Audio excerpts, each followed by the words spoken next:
Vamos ver agora algumas estratégias de ensino e aprendizagem. As estratégias de ensino e aprendizagem são técnicas utilizadas pelos professores com o objetivo de ajudar o aluno a construir seu conhecimento. Deve-se ter bastante cuidado, não só no planejamento, mas também na execução dessas ideias. Então, são duas etapas importantes: a etapa do planejamento e a etapa da execução. E essas ideias devem estar muito bem pensadas, muito bem planejadas, para que a execução seja realmente perfeita, né? Proveitosa, que alcance os objetivos. Então, quando escolhemos uma estratégia de ensino, devemos analisar se ela é realmente adequada para aquele conteúdo e se consegue atingir de maneira positiva a maioria dos alunos em sala de aula. Devemos considerar também a idade dos alunos, a série a qual eles se encontram.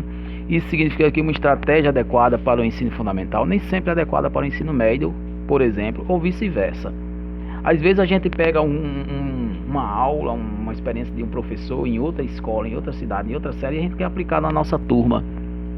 Mas nem sempre isso funciona, gente. Não é porque deu certo com um que vai dar certo com todos. Mas também pode ser que aconteça que dê.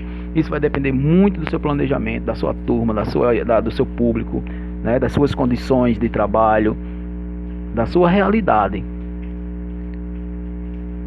Não podemos esquecer ainda que para adotar uma estratégia de ensino é importante conhecer os alunos e suas peculiaridades, ver o grau de aprendizagem da turma, se eles estão no nível para aquela atividade, ou se aquela atividade é muito inferior ao nível que eles estão. Isso é um cuidado que se deve ter. Nesse caso, devemos realizar avaliações diagnósticas, as quais visam a análise dos conhecimentos prévios dos alunos antes do início de qualquer atividade. Se o aluno não possui nenhum conhecimento a respeito de um determinado assunto, não podemos, por exemplo, exigir que ele seja capaz de resolver um problema sobre o tema. Então, essa avaliação diagnóstica é importante para a gente entender o nível de conhecimento que nossa turma se encontra, para poder então escolher as estratégias a serem aplicadas, tá? Nas séries iniciais, o professor deve optar por estratégia de ensino-aprendizagem que garanta a visualização do que está sendo ensinado. Então as crianças precisam ver o que está sendo dito, sentir, certo? Pegar. Então, trabalhar com a visualização, com a presença do que se está trabalhando, é importante demais nesse nível. Já nas séries iniciais, o professor deve optar por estratégias de ensino que garantam visualização do que está sendo ensinado. Então, trabalhar com aula de campo, com material concreto, né, com recursos didáticos, com jogos, é indicado em qualquer componente curricular, inclusive na geografia. Entre as diferentes estratégias de ensino, nós podemos citar algumas. Então, vamos aqui para algumas estratégias, tá certo? Que vocês podem tentar utilizar nas aulas de vocês. A primeira, aula expositiva e dialogada. É a mais simples de todas, né? A mais frequente que acontece. No entanto, olha só como é que é sugerido. O professor explica seu conteúdo de modo a garantir a participação ativa dos alunos.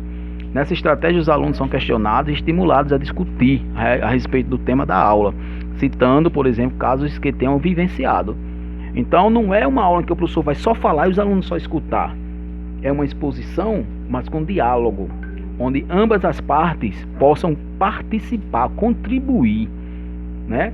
Não é só o professor o dono da razão, o dono do saber. Ele precisa principalmente saber ouvir o aluno, saber diagnosticar, avaliar o conhecimento que o aluno já possui em relação ao tema que está sendo trabalhado, a aula que está sendo dada. Então, a aula expositiva em via única, professor falando para o aluno, não. Aula expositiva com diálogo, em mão dupla, professor e aluno falando, debatendo, discutindo, dialogando. Essa é a primeira estratégia. A segunda, estudo de caso. O professor e os alunos analisam criteriosamente uma situação real e não tentam encontrar a solução real ou não, desculpa. O professor e os alunos analisam criteriosamente uma situação real ou não e tentam encontrar a solução para o problema apresentado. Então, essa situação, turma, pode partir do professor, mas também pode partir da turma, pode partir de um aluno. de um grupo de alunos. O estudo de caso é um conflito, é um problema. Vamos imaginar que na comunidade ou no bairro que você trabalha, a escola tem constante falta de água. Quase uma vez ou 2 vezes por semana as crianças saem mais cedo porque não tem água na escola. Então isso é um problema que pode ser geográfico, social, político, financeiro, e é um caso a ser estudado. Pode-se sim os alunos e os professores tentar descobrir as causas, os motivos para que isso esteja acontecendo e junto tentarem apresentar uma solução, propor uma sugestão para resolver o problema. Então isso é estudo de caso. Imagina que a escola ou a comunidade, o bairro faz o depósito de lixo nas ruas misturado e os catadores rasgam os sacos. Isso é um problema. E o lixo fica espalhado na rua. É um estudo de caso e pode ser pensado: poxa, por que isso acontece? Por que o lixo está sendo rasgado? Quem está rasgando? Por qual motivo? Descobrir as causas e buscar uma solução, que pode ser o quê? Orientar as famílias a colocar os lixos separados, orgânico do seco, para que os catadores não rasguem o lixo dos orgânicos e levem só o seco. Ou propor uma associação, uma cooperativa de catadores de lixo, para que eles não façam o trabalho de sujeira, deixar sujeira na rua, e sim buscar separar o lixo, levar o lixo, mas deixando, né, as ruas limpas. Isso é um estudo de caso, por exemplo. É buscar estudar algo real que nos permita descobrir as causas e encontrar soluções. Aulas práticas. As aulas práticas permitem que os alunos visualizem estruturas e fenômenos conhecidos, muitas vezes somente na teoria. Essas aulas funcionam, portanto, como uma forma de vivenciar o conhecimento teórico. Teoria aliada à prática, prática aliada à teoria, as duas juntas. São aulas em laboratórios, né, com equipamentos laboratoriais ou construídos com sucata. Se a escola não tiver laboratório, pode-se fazer dentro da própria sala de aula seus experimentos, suas demonstrações. Então, a aula prática, gente, é uma outra estratégia que ajuda muito no ensino da geografia com as crianças. Aulas lúdicas. A gente já falou muito em aula em ludicidade, né, em outras matérias. Consiste na utilização de brincadeiras e jogos para fixar o conteúdo.